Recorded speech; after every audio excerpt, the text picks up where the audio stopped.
Or excuse me, I was muted.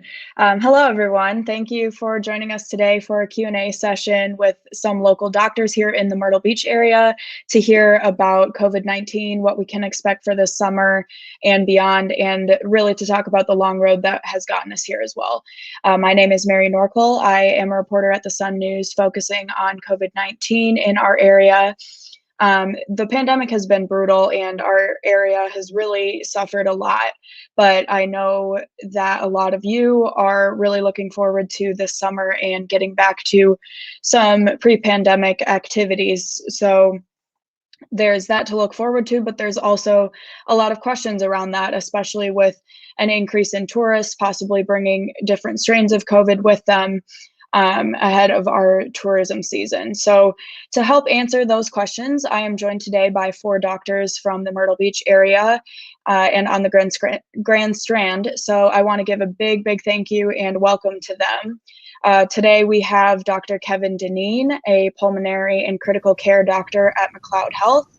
We have Dr. GERALD HARMON, Vice President of Medical Affairs at TIDLANDS Health.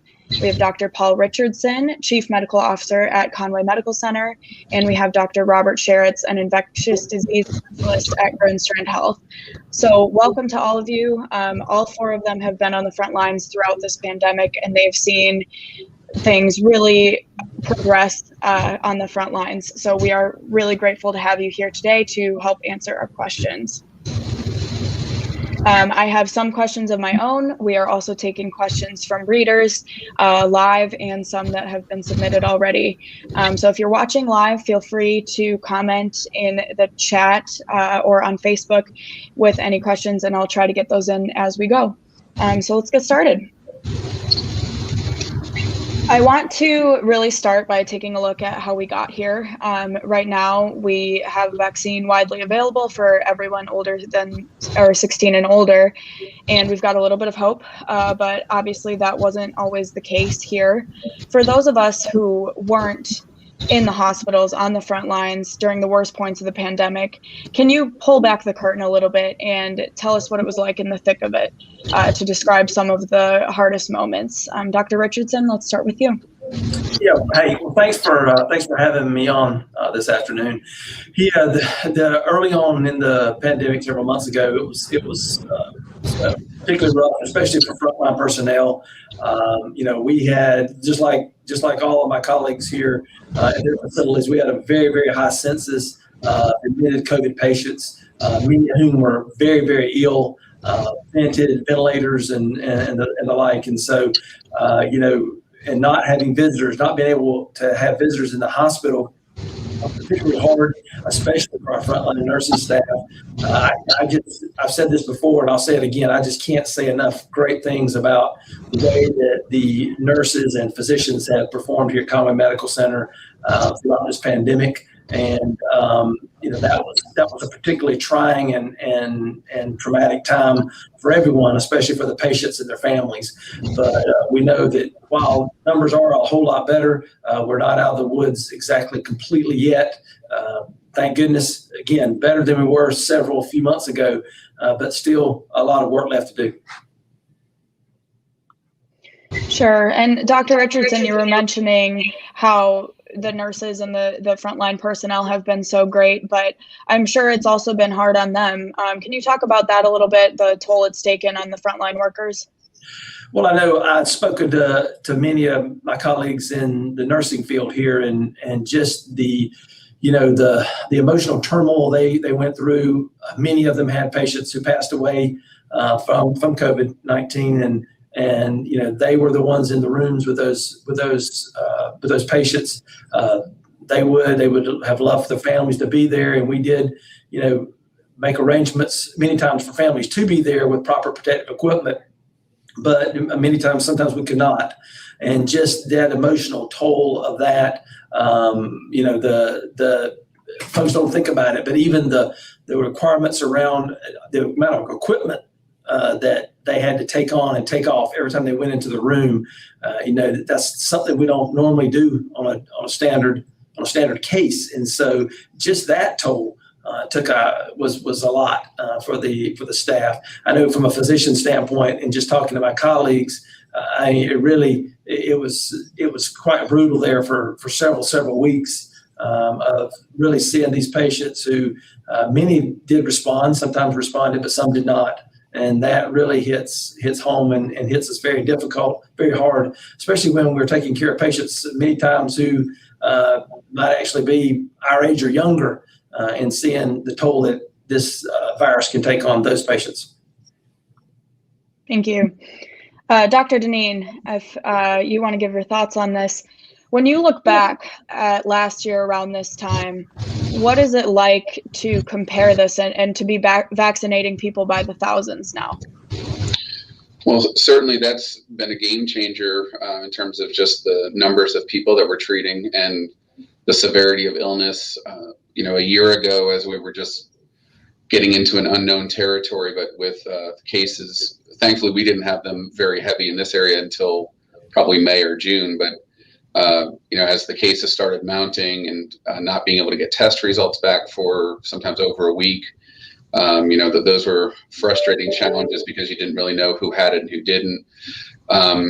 Unfortunately, from a therapeutic standpoint, we've really not come up with a great answer to treat particularly the most severe patients. So particularly the patients who would get into the intensive care unit, there was not a lot that you could do to help people. And echoing what Dr. Richardson was saying, that toll on the respiratory therapists and nurses and doctors, because you had people who were consistently getting sicker that really were somewhat helpless in terms of providing a reversible treatment. So having the vaccine out there, having some people who have an immune system that can now mount a fight for them has drastically reduced our admissions.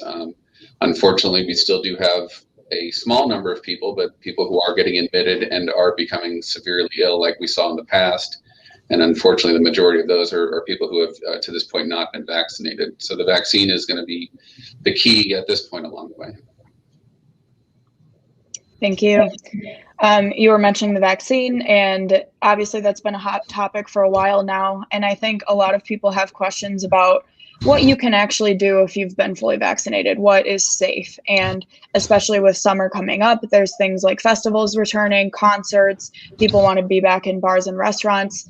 But from a medical standpoint, I'm interested to hear how feasible those things really are, and what possible concerns you have around just typical summer activities that we usually see here in Myrtle Beach.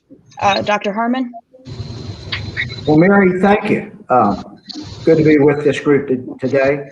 The vaccine is our opportunity, and I said it back in early January and late December. It's our chance to go on offense against this virus, this pandemic. And we've been very successful in Georgetown, Horry, and Florence counties in getting the majority of our eligible patients vaccinated. Statewide, we're probably almost 40% vaccinated, at least having one vaccine. 44% is the last statistic I saw from Friday from DHEC. But here in Horry and Georgetown, almost 70% in Horry and 74% in Georgetown of the population has been vaccinated. Florence is probably about 2/3 of that too, and Dr. Dineen could tell us that. But we're looking at a pretty good vaccination rate among our county residents. The thing I would suggest, though, is that's among the current residents of the Grand Strand area. If we're opening up, and we need to, the tourism industry, the hospitality industry, the entertainment industry, we're going to have festivals. We possibly are going to have meetings and vacationers here. That influx of vacationers, of visitors, may not have that same 75%, 65, 70% vaccination ratio. So we're going to have to be cautious about that as a potential node or a source of spreading the virus. They may not have that same vaccination ratio. And this is still a very serious disease to certain populations. We're going to have to be cognizant of the statistics. We're going to have to follow DHEC's guidelines, the local government's directions. It won't just be remove your mask, don't worry about hand washing, hug and grip and grin. It's going to be still challenging to maintain our social distancing. We're probably going to still be isolated some in large gatherings. It will still not be business as usual quite yet. Thank you. We have a similar question from a viewer on Facebook. Her name is Anne Marie, and she is asking, would the doctors now consider it safe to eat indoors at a restaurant while there is no masking or social distancing? Dr. SHERERTZ, if you want to take that one. I will say that I think now that if you have a vaccination, your chances of being able to safely go in a restaurant are actually very good. Although vaccines that are available in the United States are probably at least 90% efficacious or effective at preventing active disease that would land you in a hospital. So I think as long as you're just sitting there at a table with somebody else who's also vaccinated, your risk is low. The risks are going to primarily be when you're getting in gatherings where people are close together and unknown vaccination status. So right now, I think with the vaccine, restaurants now have the capability of opening up in a much better way than ever before. And speaking of people who are vaccinated versus people who haven't gotten their shot yet, there is some difference in guidance based on that from the CDC and also our local health departments here in South Carolina. What specific recommendations do you have for both of those groups as far as any activities that they may be considering or any travel that they may have planned over the summer? Dr. DINEEN?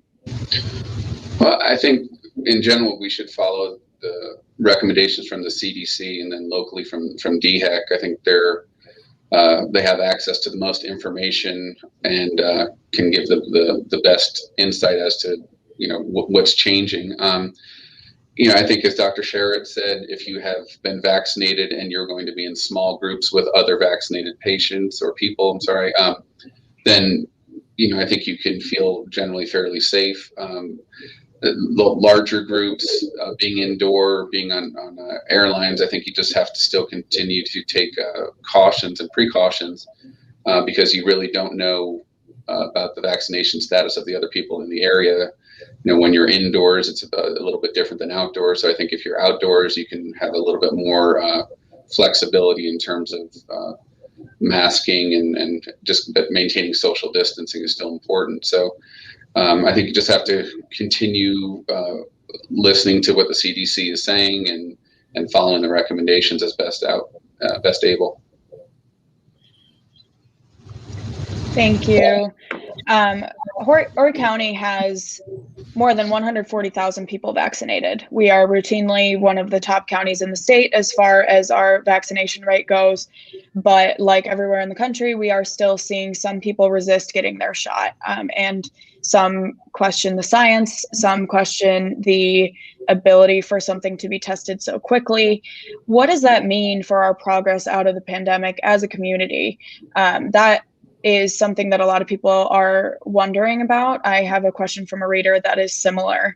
How likely is it that anti-vaxxers, as the reader called them, are threatening the goal of herd immunity in our community?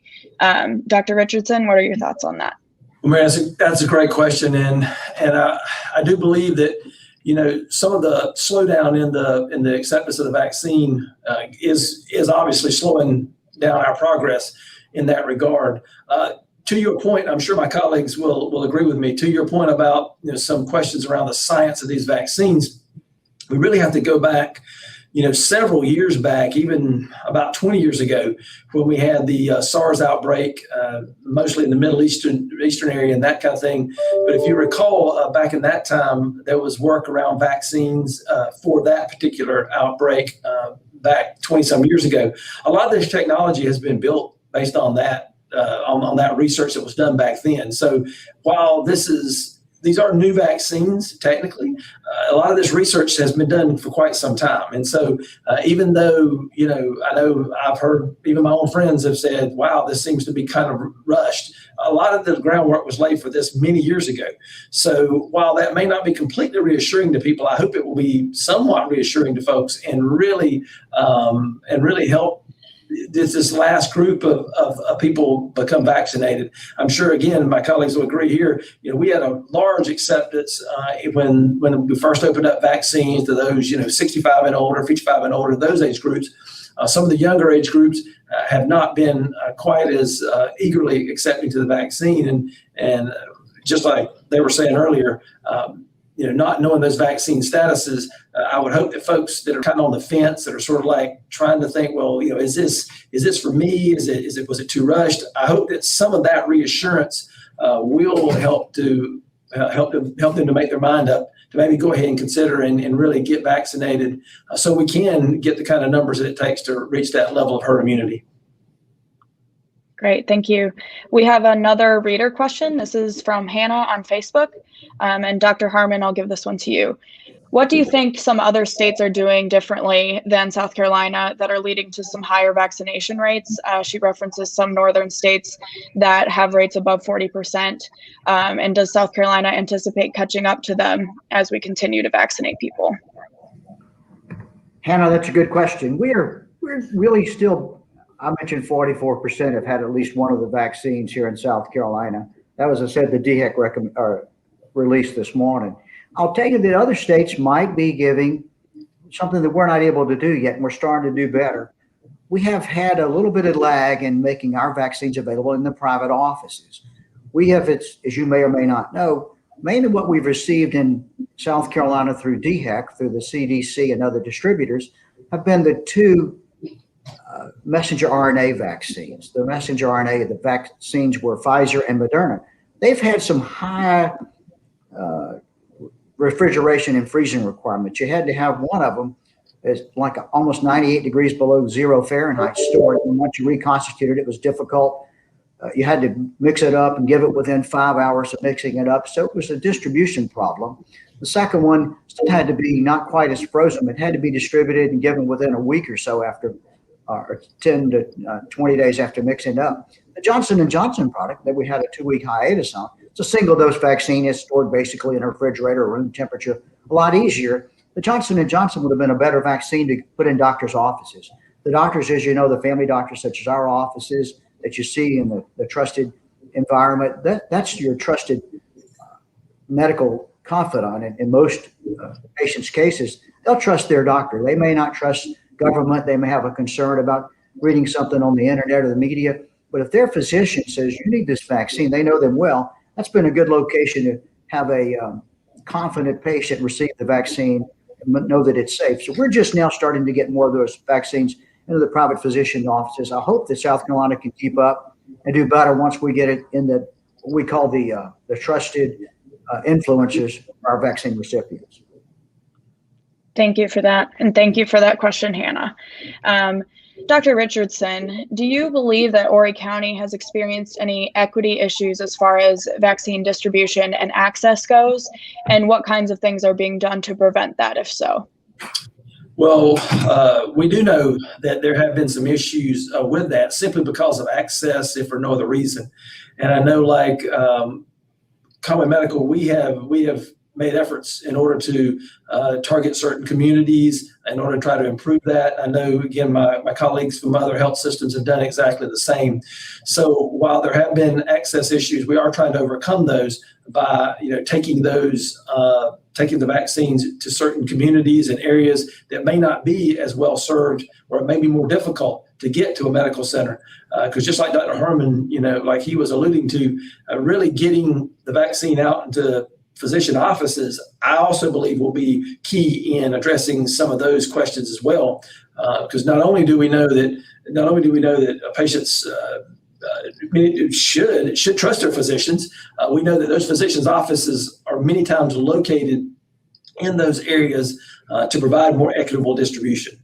So everyone may not live conveniently close to a medical center or something of that nature, but we do know that many times they'll have a physician's office somewhere close by. So I share his sentiment on that, and hoping that we do quickly get these vaccines out into the private physician offices, where as a primary care doctor myself, I do hope that patients do listen to me and heed my advice and take my advice and decide to get vaccinated. And getting those vaccines out to offices will be critical and key to that. Thank you. So something that is pretty unique to our area is we get so many visitors, especially in the summer. We get tourists from all over the country to come here and enjoy the beach. But that does raise some questions, at least for me, on how vulnerable that makes us to an increased COVID spread, especially as, you know, holidays like Memorial Day and the 4th of July are coming up. So are we more vulnerable to COVID spreading even though we have the vaccine available? And do you worry about variants brought to the Grand Strand by visitors who come here? Dr. SHERERTZ? I think the biggest thing that's going to impact our vulnerability, as you put it, is how well vaccinated we are locally. If we reach a very high percentage of vaccination locally, then the scattered people that come in who have not been vaccinated are going to have much less of an impact.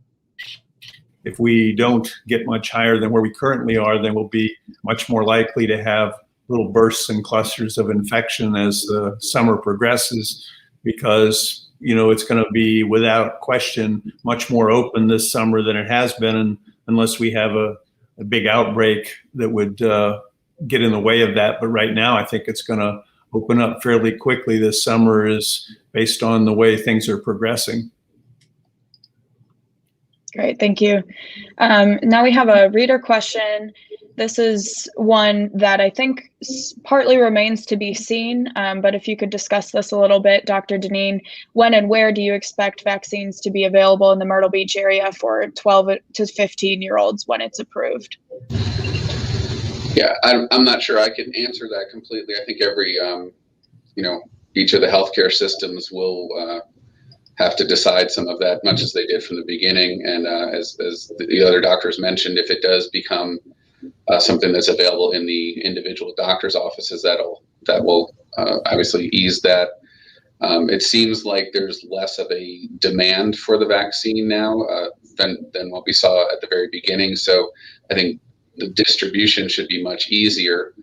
I know there is a lot of questioning among parents about, you know, the safety of the vaccine and is it necessary in children. And you know, obviously we're all looking for more information to come out from the studies, but would expect that it is safe in general. And then a lot of people do have the question about whether children who to this point have not seemed to be as affected when they've been positive, about whether it's necessary. But I think the fact that this is a virus that does get transmitted and passed from person to person, even if an individual person does not get terribly affected, they could still have the virus and easily pass it to other people. So the goal of, you know, trying to vaccinate the population as much as possible would include children, again, assuming that it is going to be shown to be safe. But we're all waiting for those numbers to come out. Thank you. Yeah, we're all anxiously awaiting those numbers, I think. So something I've been curious about, and I think our readers are curious about too, is you all have a very unique experience during this pandemic. Everybody was affected, but you all were on the front lines. So what's something that you think has been maybe misconstrued, or you think that the public doesn't have a full grasp on throughout the pandemic? Dr. Harmon? That's a good question. I think the public, unfortunately, has been barraged with non-reliable reports. One of the things I've commented on when I've given interviews to you, Mary, and other journalists around the state and the nation is that we need to be a trusted source of accurate, peer-reviewed scientific data. And in today's world, there's instantaneous transmission of opinions, perhaps some misconstrued data.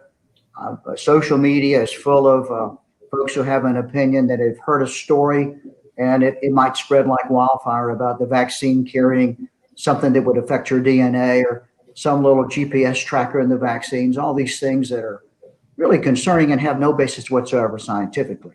So we have to be really true to our scientific roots as physicians, and all of us on this call are. We're trying to give you the best data we can, our patients, our colleagues, our news organizations, as we see it as scientists. And we don't have a hidden agenda here. We don't have any personal opinions that would interfere with the science. We're recommending that you get vaccinated. We're recommending that you consider that for your family. We're recommending that you follow the guidelines until we get better data or until we know there's a reduced transmission rate. I think the public still is a little bit cautious about this. They're not sure where their trusted source of data has been. One of the things I think we're trying to maintain is our true north as physicians, as your colleagues, as your neighbors. We're trying to maintain that true north that we're giving you the best science available. This is a pandemic. It is a novel virus. It is several times more dangerous than the standard influenza. It's not just a common cold.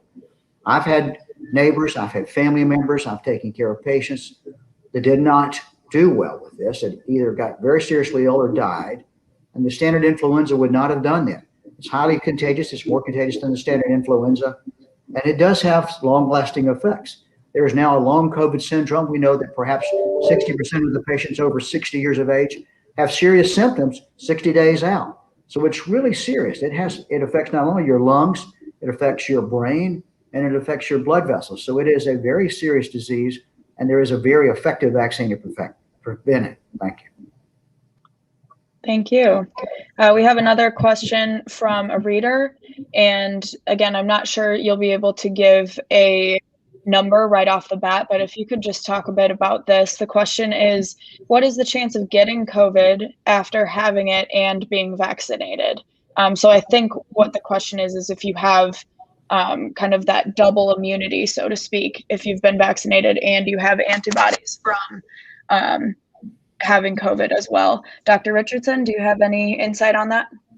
Well, don't have any specific numbers to give that viewer specifically, although we do know there will be breakthrough infections.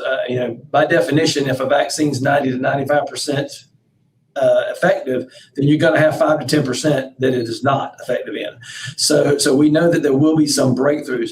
What it appears like, though, is even in those breakthrough cases where the patient may get infected post-vaccine or post-infection, they do not appear to be as serious of infections as they might have been had they not have received that vaccination. So we've even seen some breakthrough infections here among employees that have been infected here at Conway Medical. However, I can say that none of those infections to date have been very significant at all. So while it does appear like, okay, the patient did get it, it did not seem to progress to any significance, certainly to no level to require hospitalization or mechanical ventilation or anything of that nature. So I do think, again, while we can't reduce your risk to zero, that you will not, become infected, it does seem to be providing effective protection, at least to keep you out of the hospital, to keep you off the ventilator, and those serious complications of that nature. Thank you. Appreciate it. So we have another question from a reader. This one is, will all those that refuse to be vaccinated and or wear masks become a continued threat to others? Dr. SHERERTZ, if you want to take that one. I don't think there's any question that if we have areas of any place in the U.S. where there are groups of people that aren't participating in the vaccine, that we're going to continue to have transmission potentially for the indefinite future. And then the other thing that we don't really have any idea about yet is whether some of these variants that they've been finding in England and South Africa and Brazil and other places as well are going to, at some point in the future, start breaking through the immunity and have to have another round of vaccines. So there's still a lot to learn, but I think the most important thing is the higher we can get our level of vaccination, the more we can return to normal activity. Right, that seems to be the consensus. Something that I've been interested in lately is how the demographic of COVID patients has changed over time. I think partly because of the vaccination taking a phased approach and then also differing vaccination rates among different demographics. I think you all have seen a shift in who's being hospitalized with this virus. Dr. DINEEN, can you talk about that a bit? Let me just share my experience locally. And I tend to get involved in the patients who are dealing with the more severe illness. The hospitalists have been taking the lead on many of the other folks. So the people who tend to have more mild to moderate disease, thankfully, have made their way through the hospital system and gotten home, whereas the ones with more severe end up in the ICU with us. I can say since the vaccines have gotten much more well distributed, we've had fewer and fewer cases in the hospital in general. We've had very few cases in the ICU ending up with severe disease and mechanical ventilation and the like. The overwhelming majority of those people have been people who haven't been vaccinated. We tend to see that we're seeing people in their 40s, 50s, 60s a little bit more now, because those seem to be the people that were not necessarily availing themselves to the vaccine early on. I know my own patients who generally have significant lung disease and also are up in age. All of them, for the most part, were very eager to get the vaccine right from the beginning, and we're really not seeing many of those people in the hospital right now. Thank you. Something that I've been curious about really throughout the pandemic is what doctors have as far as just a couple things that they want the public to know. I know we kind of had a similar question about what do you think they misunderstood, but if there was one thing that you just really want to make sure the public is aware of, what would that be? Dr. Richardson? I think the one thing that I would want folks to know is that by all accounts, both in the literature as well as our local observations, is the vaccines appear to be safe. While we have seen, some very mild, I won't call them effects, not even side effects, we have fortunately not seen any significant effects whatsoever. I know, again, I read a lot of things on social media and whatnot, and see some things in the media, but I want folks to understand and know that that is quite rare, like exceptionally rare. So for the folks who are out there who, sort of the two camps, or maybe a combination of concerns about the rushing of the vaccine that I spoke of earlier, but also of, is it safe? I mean, that question, I get it frequently. Is this really safe? I can say that absolutely. We've now given tens of thousands of doses here through our system at Conway Medical Center, and we have seen no significant side effects to speak of whatsoever. Thank you for that. Dr. Harmon, anything to add to that? What do you want the public to know? Paul, Dr. Richardson's right, and you heard from the other experts on this panel today. This vaccine is a miracle in many ways. It's been developed incredibly fast. It's been a very effective weapon. In fact, one of the only weapons we really had to prevent this devastating illness. It's as safe as any vaccine that's been made. It's, as you heard in our preamble, it was built upon pandemics in the past. So the kind of pre-trial development, the researchers had a lot of experience with this type of vaccine. And it's not just your standard vaccine. There's a couple of different types. There's the messenger RNA, there's the adenovirus, and there's the protein subunit. That's a highly technical answer, but the bottom line is these vaccines are not just like some of the other vaccines that have been in history. These things, they don't really give you the disease. They're very, very safe. They don't make you infectious. You can't shed the virus after getting these vaccines. And you think about what vaccines have done for civilization. One of the reasons we had a marked reduction in death in the United States over the last century was because of sanitation, because of some antibiotics, but primarily because we came up with childhood vaccines. We've eradicated polio, we've wiped out smallpox. All of this is because of the vaccination process. This is the natural evolution of how humans take care of themselves. Get this vaccine. This will prevent this COVID pandemic from continuing to impact us socially, as a civilization, as a family unit, and in public health. Get the vaccine. Thank you. Appreciate that. We were talking before we went live a bit about some things that maybe should stick around. I don't remember which doctors were talking about it, but there was some talk of the flu rate actually going down because of the masking and the social distancing and things like that. So what specific things should maybe stick around after we are largely rid of this virus? Dr. DINEEN? Well, this early on when this all started, of course, there was a lot of attention paid to, hand washing and maintaining social distance and those things. And one of the comments that I make frequently is that those are the things that I want you to do every day.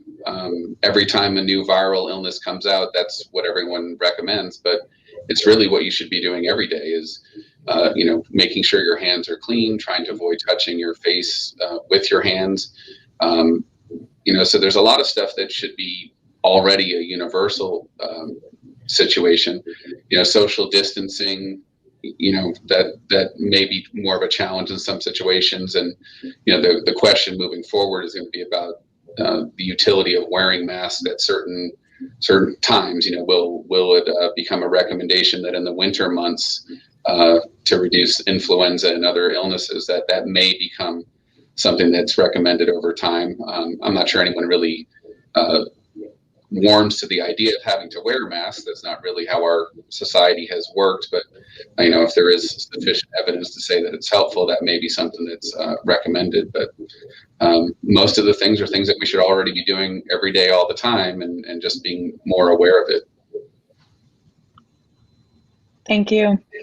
I think I have one last question to close with.